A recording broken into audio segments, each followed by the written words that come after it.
अस्सलामुअलैकुम वरहमतुल्लाहि वबरकातुहू। दोस्तों, जैसा कि आप लोग जानते हैं, ईरान अमेरिका इसराइल की जंग के बारे में पहले दिन से लेके आज तक अमेरिकन सदर आप लोगों को पता है कि झूठ पे झूठ बोल रहे हैं और हमें समझ नहीं आती कि हमारा पाकिस्तान का मीडिया जो है ये बात क्यों नहीं कहता कि अमेरिकन सदर झूठ बोल रहे हैं। इंडियन मीडिया बहुत सारे उनके चैनल खुल के ये बात कर रहे हैं कि ट्रम्प जो है वो झूठ पे झूठ बोलता है, मगर हमारा मीडिया और ये ट्रम्प साहब ने ये फरमाया, ट्रम्प साहब ने ये फरमाया, कल को ये कहेंगे कि हज़रत ट्रम्प रहमतुल्लाह ने ये फरमाया। ये हमारे मीडिया का ये हाल है।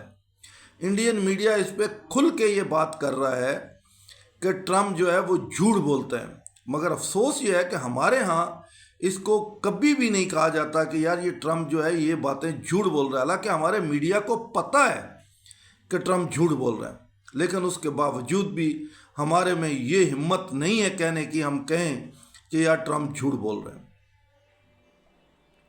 अब ईरान के बारे में जो ये कह रहा है कि ईरान जो है वो मुज़ाकरात के लिए तैयार है, वो झूठ बोल रहा है। दूसरे नंबर पे वो ये कह रहा है कि ईरान मेरी शर्तें मानने के लिए तैयार है, ये भी वो झूठ बोल रहा है। तीसरे नंबर पे वो जो ये कह रहा है कि मुझे गैस और ऑयल का बहुत बड़ा तोहफा दिया है, ये भी वो झूठ बोल रहा है। फिर अपनाए हुर्मत पे वो कह रहा है कि बहुत बड़ी मेरी बात होगी, ये भी वो झूठ बोल रहा है। ये हमारे मीडिया को भी पता है कि ये टोटल झूठ बोल रहा है, लेकिन अफसोस ये है कि हम कहते नहीं है उसको कि यार ये देखो ये शख्स जो है वो झूठा है, एक नंबर का झूठ बोल रहे हैं। उसके अपने मुल्क के अंदर लोग कह रहे हैं कि ये झूठ बोल रहे हैं। आज जर्मन सदर ने उसकी बहुत बड़ी मुज़ाहमत की है कि इसने बहुत ही गलत काम किया है और इसने ईरान पे ज्यादती की है, मगर हम नहीं कहते, दुनिया कह रही है कि ट्रम्प ने गलत किया है और बहुत ज्यादती की है ईरान पे। असल में इनके अपने मुल्क से ये आवाज़ें उठ रही हैं कि ट्रम्प जंग हार चुका है। ये अमेरिका से लोग कह रहे हैं कि ट्रम्प जंग हार चुका है, वो अपनी इज्जत बचाने की खातिर झूठ पे झूठ बोल रहे हैं। मगर अफसोस ये है कि हम पाकिस्तान का मीडिया हमारा फिर भी उसको बढ़ा चढ़ा के दिखाता है। ट्रम्प साहब ने ये फरमाया, ट्रम्प साहब ने ये कहा। ओ भाई सीधी बोलो, ट्रम्प ये झूठ बोल रहा है। कौम को गुमराह ना किया करो, कौम को सच बताया करो। यही अगर ऐसा ईरान की तरफ से होता तो आप क्लियर कट बोलते कि ईरान झूठ बोल रहा है। मगर अफसोस इस बात का है कि अमेरिका अगर झूठ भी बोलता है तो हम कहते हैं जी नहीं, वो ट्रम्प साहब ने ये कहा। यार समझ नहीं आती कि ट्रम्प से इतना डरते क्यों आप लोग। जब एक शख्स झूठ बोल रहा है तो आप क्लियर बोलो। टीवी बड़े बड़े एंकर बैठ के बोल रहे होते हैं ट्रम्प साहब ने ये कहा, ट्रम्प ने ये कहा, ट्रम्प ने वो कहा। ओ भाई बोलो ना। जब इंडियन मीडिया खुलेआम बोल रहा है कि ट्रम्प ये बातें झूठ बोलता है, तो आप क्यों नहीं बोल सकते? आपको खाएगा नहीं वो अगर आप सच बोलोगे तो। और ये बात आपके हर एंकर को पता है कि वो झूठ बोल रहा है, लेकिन उसके बावजूद नहीं मुंह से कहते। यार आप अपनी कौम को क्यों गुमराह कर रहे हो? जी वो ईरान ने उसकी ये बातें तस्लीम कर ली, ईरान ने वो, ट्रम्प कह रहा है ईरान ने मेरे ये मुतालबे तस्लीम कर लिए, और उसने कोई मुतालबा तस्लीम नहीं किया। और ईरान ने अभी तक सब मुल्कों से यही कहा है कि मुज़ाकरात मैं अपनी शराइत पे ही करूँगा, उसके अलावा नहीं करूँगा। उसने किसी मुल्क को नहीं कहा कि मैं बग़ैर अपनी शराइत के जो है वो मुज़ाकरात कर लूँगा। हकीकत यही है कि ईरान जो है अभी तक डटा हुआ है और वो डटा रहेगा। और ये जितने भी अमेरिकन हमायत याफ्ता लोग हैं ये जो मर्जी कहते रहे, हकीकत यही है दोस्तों कि ईरान डटा हुआ है और ईरान कोई भी अमेरिका का ऐसा मुतालबा मानने के लिए तैयार नहीं है जो ट्रम्प झूठ बोल रहा है। और उसकी अपनी इतनी पब्लिसिटी गिर चुकी है कि जो लोग उसको 61% चाहते थे, आज उसको वो लोग 31% पे आ गए। और अमेरिका के अंदर भी 61% लोग जो हैं वो इसके खिलाफ हैं, इस जंग के। सिर्फ 31% लोग जो हैं वो इसके हक में। और वो 31% के अंदर भी ज़्यादातर यहूदी लाबी के लोग होंगे। तो वो तो अपने मुल्क में मतलब है कि अपने बर्बादी कर चुका है। वो अपने मुल्क में अपनी जितनी भी उसकी वैल्यू थी वो ख़त्म कर चुका है। लेकिन हमने अभी भी उसको बड़ा चढ़ाया हुआ है, ट्रम्प साहब को। तो अफसोस होता है कि यार हम लोग इतनी क्यों एक गुंडे की तारीफ़ें कर देते हैं। एक जो समाजी गुंडा है, आलमी गुंडा है, और हम उस आलमी गुंडे को इतना बढ़ा चढ़ा के बताते हैं। हकीकत में देखा जाए तो ये जितने भी यूरोप ममालिक के, मतलब इसराइल हो गया, अमेरिका जैसे लोग हो गए, ये समाजी गुंडे हैं और ये आलमी दहशतगर्द हैं। मगर हम कभी नहीं इनको कहेंगे कि ये आलमी दहशतगर्द हैं, जबकि हमें सबको पता है कि ये वाकई आलमी दहशतगर्द हैं। और भाई तुम कौन होते हो किसी दूसरे मुल्क के अंदर आके इंटरफेयर करने के, कि मैं उस मुल्क के रजीम चेंज कर दूंगा, मैं उस मुल्क में ये कर दूंगा, मैं उस मुल्क के फलाने को मार दूंगा, मैं उसको उठा लेके ले जाऊंगा। हर मुल्क ऐसा नहीं है कि तुम सदर और उसकी बीवी को उठा के ले जाओ। जिंदगी में पहली बार तुम्हारा एक गैरतमंद मुल्क से वास्ता पड़ा है और तुम्हें लोहे के चने चबवाएगा। ये मैं आज सबको लिख के देता हूं कि इसराइल और अमेरिका जितना मर्जी जोर लगा लें, वो ईरान से जीत नहीं सकते। ईरान के आगे घुटने टेकेंगे। सिर्फ उन लोगों के पास एक ही हल है कि एटम बम मार सकते हैं, बाकी कुछ नहीं। इसके अलावा और कुछ भी नहीं वो कर सकते हैं। वो 1 साल जंग लड़ें तब भी ईरान की फतह, वो 1 महीना जंग लड़ें तब भी ईरान की फतह। और ये एटम भी जो है वो इतना आसान नहीं है। अब अगर अमेरिका ने ऐसी गलती की तो अमेरिका बचेगा नहीं।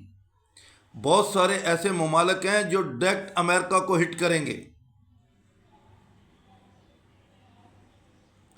और अमेरिका अगर ऐसी गलती कर गया तो समझो अमेरिका भी ख़त्म है।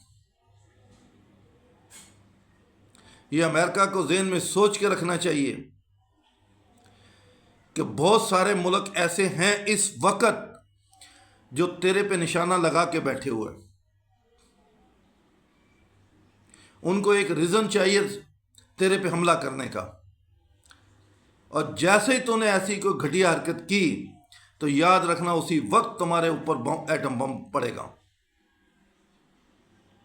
तुम ये ना सोचो कि ईरान के पास नहीं है तो मुझे कोई मारेगा नहीं, तुझे सब उससे पहले मार देंगे।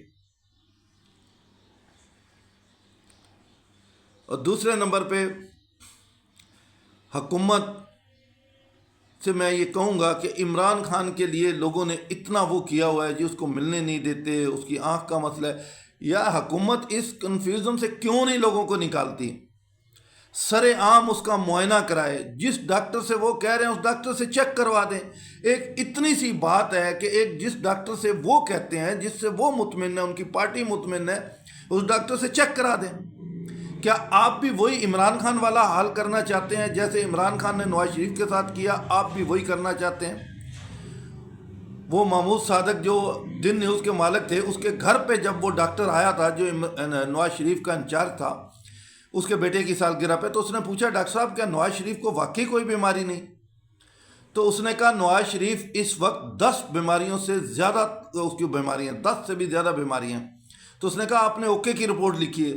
तो बोला ये इमरान खान का हुक्म है कि वो मर भी रहा हो तो आपने कहना है कि ओके है। और आज शहबाज शरीफ साहब आप भी वही हाल कर रहे हैं। आप लोग इस चीज़ को ख़त्म क्यों नहीं करते? एक दूसरे से बदला लेने के चक्कर में आप लोग मतलब है पाकिस्तान के अंदर भी जो है वो ये हालात ऐसे फैल जाते हैं, ऐसे हो जाते हैं। तो आप इस चीज़ को ख़त्म कर दें, आप ही ख़त्म कर दें। अगर उसने ज़्यादती की है तो आप ख़त्म कर दें। आज वो महमूद सादिक साहब की मुझे बात याद आती है, उसने उस बात पे इमरान खान को कहा था कि इमरान खान साहब, आप इंसानियत से भी इतना गिर गए हैं, एक दिन आपके साथ भी ऐसा होगा। देख लो, ये कुदरत की लाठी बड़ी बेआवाज़ होती है। तो ये आज इमरान खान के साथ हो रहा है और कल हो सकता है फिर किसी दूसरे हुक्मरान के साथ हो रहा हो। तो इसलिए इन चीज़ों को अवॉइड करो। जो हो गया पीछे वो हो गया, उसको भूल जाओ। अब आप लोगों को चाहिए, अगर इमरान खान की आंख का मसला है तो इमरान खान को उस डॉक्टर से चेक करवा दो जिससे वो चाहते हैं। कौन सी क़यामत आ जाएगी अगर इमरान खान को आप उस डॉक्टर से चेक करवा देंगे जिससे वो चाहते हैं? कोई फ़र्क नहीं पड़ेगा। और अगर वो अपने बच्चों से बात करना चाहता है, आपको चाहिए बोलें ठीक है, आप अपने बच्चों से बात करो। वो अगर अपनी बहनों से मिलना चाहता है तो आप उसको बहनों से मिलवा दो। कौन सी क़यामत आ जाएगी अगर आप उसकी बहनों से उसको मिलवा देंगे, या मतलब उसके कहने पे जिस डॉक्टर से वो कहता है उस डॉक्टर से आंख चेक करवा देंगे, तो कौन सी क़यामत आ जाएगी? सिर्फ हम लोगों ने मुल्क के अंदर अफरा तफरी रखनी है। ज़ाहिर है, जब आप उसको उसके मनपसंद डॉक्टर को चेक नहीं करवाएंगे तो उनकी पार्टी ज़ाहिर है एहतजाज करेगी और मुल्क में फिर अफरा तफरी होगी। आप उनको इस चीज़ का मौका क्यों दे रहे हैं?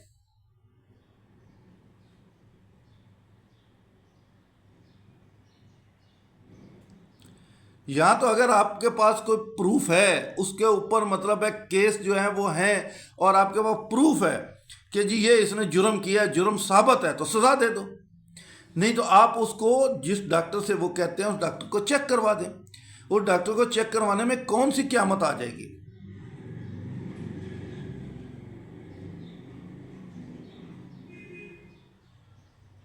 ये तो नवाज शरीफ साहब खुद कह चुके हैं कि अगर उसको कोई सहूलत नहीं है तो उसको सहूलत दी जाए। तो मियाँ साहब, आपने जब ये कहा है कि उसको सहूलत दी जाए, तो आप शहबाज शरीफ साहब से भी कहें कि उसको जिस चीज़ की तकलीफ़ है उसकी तकलीफ़ दूर की जाए।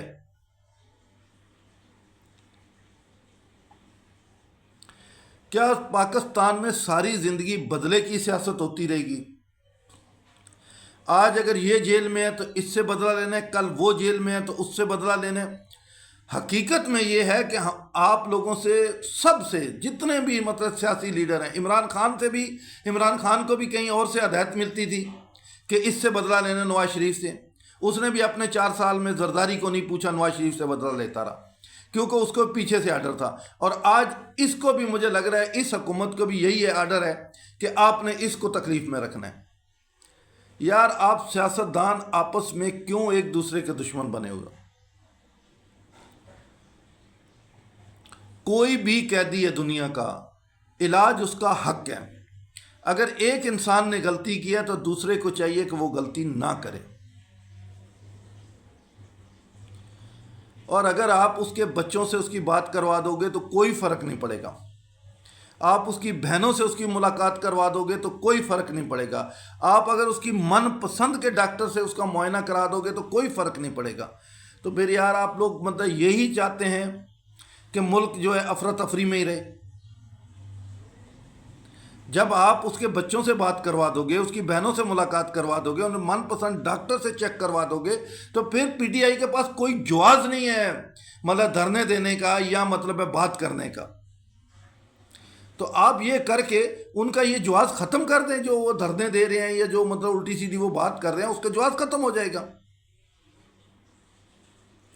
मान लिया कि उसने अपने दौर में गलतियां की हैं, तो आप भी फिर वही गलती दोहरा रहे हैं ना। अगर वो गलती कर चुका है तो आप छोड़ दो, आप बड़े बन जाओ, आप माफ़ कर दो, आप ना वो गलती करो।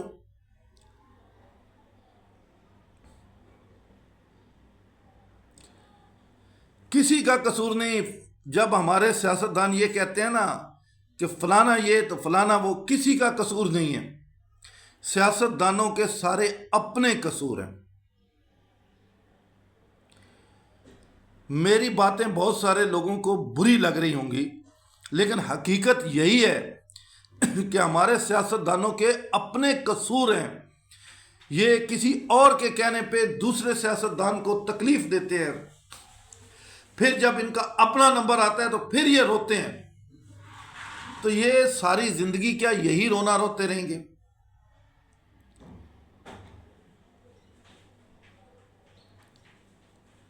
हमने तो जब से होश संभाली है यही देखते हुए आ रहे हैं कि जब एक हुक्मरान जो है वो उसमें हुकूमत में आ जाता है, कोई भी सियासतदान हुकूमत में आ जाता है, तो वो पोजीशन वाली पार्टी को रगड़ना शुरू कर देते हैं। ये कोई एक का नहीं है, ये सबका ये हाल है। जितने हमारे मुल्क के सियासतदान हैं सबका एक ही हाल है। कोई एक ऐसा सियासतदान दिखा दो मुझे कि जो दूसरी पार्टी को रगड़ने के लिए उसके पास और कोई काम हो। फिर जब इनको खुद को रगड़ा लगता है तो फिर इनको याद आता है कि यार हमने तो गलत किया था, किसी के कहने पे हम ना करते, आज हमारे साथ भी यही हो रहा है। तो यार इसलिए आप लोग खुद भी तो अपने आप को ठीक कर लो, नहीं तो फिर यही हाल होता रहेगा। पहले जरदारी का हुआ, फिर नवाज शरीफ का हुआ, आज इमरान खान का हो रहा है, कल किसी और सियासतदान का होगा। फिर यही हाल होता रहेगा और यही चलता रहेगा। सियासतदान आपस में एक दूसरे की मुखालफत करें, मगर किसी के कहने पे किसी एक दूसरे को बंद ना करें, एक दूसरे से इंतकामी कार्रवाइयां ना करें। जो हकीकत है पूरी कौम के सामने पेश करें कि भाई ये हकीकत है, ये इसने जुर्म किया, उसकी सजा दें, और अगर नहीं है तो उसको छोड़ दें।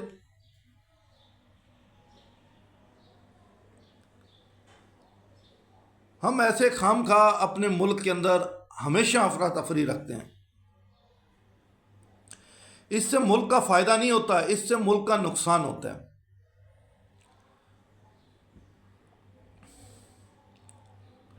इमरान खान साहब ने भी यही किया। उन्होंने भी अपने 4 साल में काम कोई नहीं किया, बस नवाज शरीफ को तुन कर रखना है। और आज उनके ऊपर भी यही हाल हो रहा है कि इमरान खान को तुन के रखना है।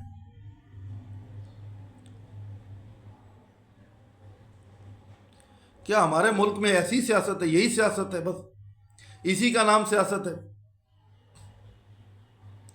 कि बदला लेना है बस। तो इसका मतलब है कि जितने भी सियासी लीडर हैं ये मुल्क के लिए नहीं आते, ये अपने ही एक दूसरे से बदला लेने के लिए आते हैं।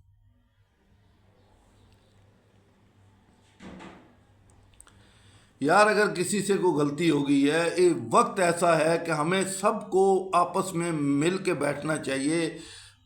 हाँ, अगर कोई नहीं मिल के बैठता, सरेआम पब्लिक के सामने शो करो कि यार ये हम तो तैयार हैं, ये तैयार नहीं है, ताकि पब्लिक को भी पता चले यार कौन गलत कर रहा है, कौन सही कर रहा है। ये बंद कमरों में जो मीटिंग होती है इसका किसी को कोई पता नहीं चलता। सरेआम ओपन कैमरों के सामने मीटिंग करवाओ, ताकि सबको पता हो कि हाँ यार कौन सही कर रहा है, कौन गलत कर रहा है। बंद कमरे के अंदर मीटिंग हो रही, किसी को कुछ नहीं पता वो क्या कह रहा है, वो कुछ और कह रहा है, वो कुछ और कह रहा है।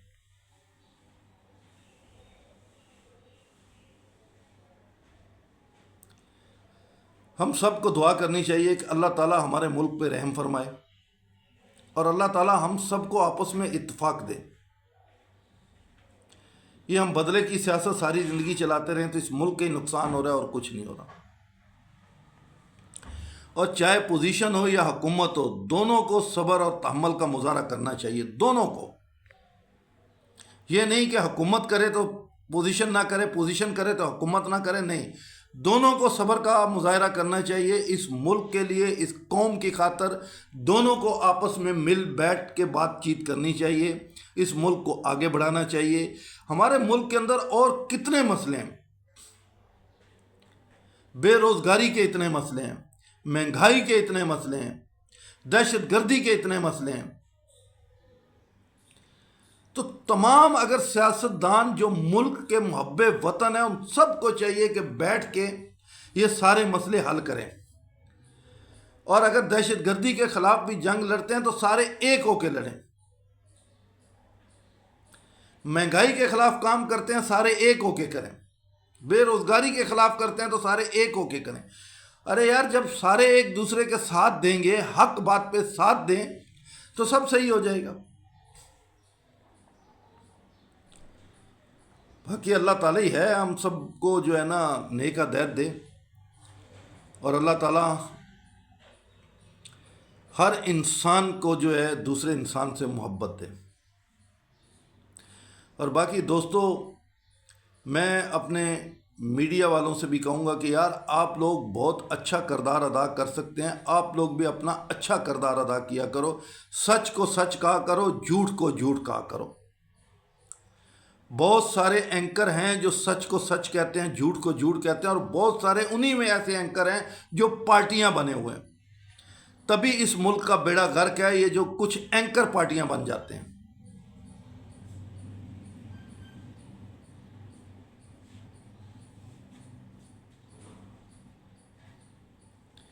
और कुछ एंकर ऐसे हैं हमारे यहाँ, एक बंदा अगर खड़ा होकर फौज के खिलाफ बात करता है ना तो उसको बड़ा अप्रिशिएट करते हैं, हाँ ये है बड़ा बहादुर आदमी, और ये है बड़ी आज़ादी की जंग लड़ रहा। और कौन सी आज़ादी की जंग लड़ रहा है? जब से आप एंकर बने हो आप आज़ादी की जंग लड़ रहे हो। कौन सा क्या उखाड़ दिया आपने, क्या आज़ादी ले आए हो आप? सिर्फ खाली आप ये साबित करना चाहते हो कि मैं बहुत बड़ा एंकर हूं, बस, और कुछ नहीं। दोस्तों, ना कोई एंकर ही मुल्क के मुफाद में है, ना कोई और मुल्क के मुफाद में, सब अपने अपने मुफाद में लगे हुए हैं।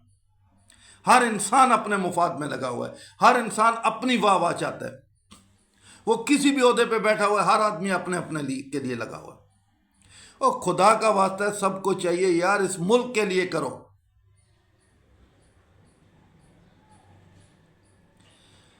अगर हमारी अपनी ज़ात को फ़ायदा नहीं हो रहा होता तो हम जनाब हुकूमत को गालियां देना शुरू कर देते हैं। हमारे अपने अगर कारोबार ठंडे हो जाते हैं तो हम हुकूमत को गालियां देना शुरू कर। यार हम खुद भी तो सोचना चाहिए हम खुद क्या कर रहे हैं।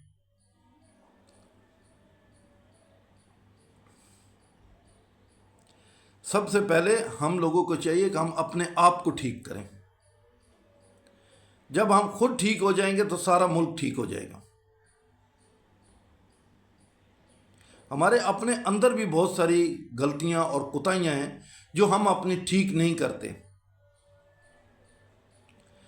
हम हुकूमत को चोर कहेंगे लेकिन हम खुद भी चोर होते हैं।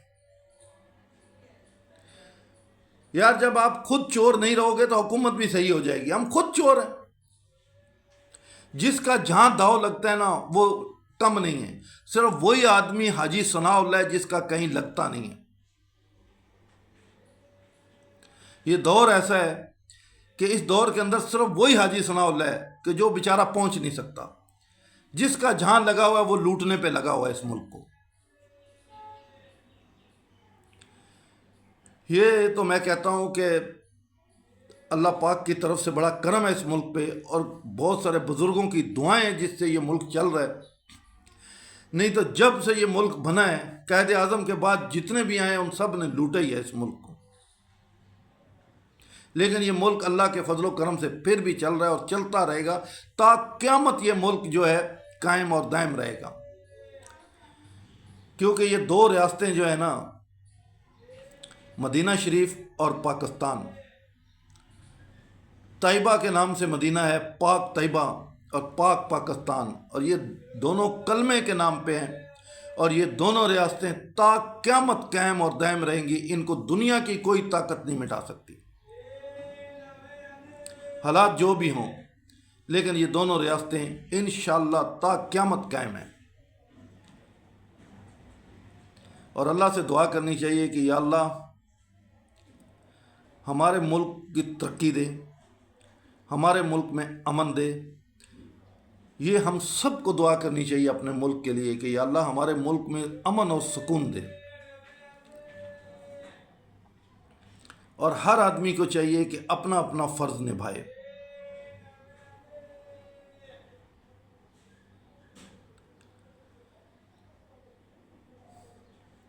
अस्सलामु अलैकुम वरहमतुल्लाहि वबरकातुहू।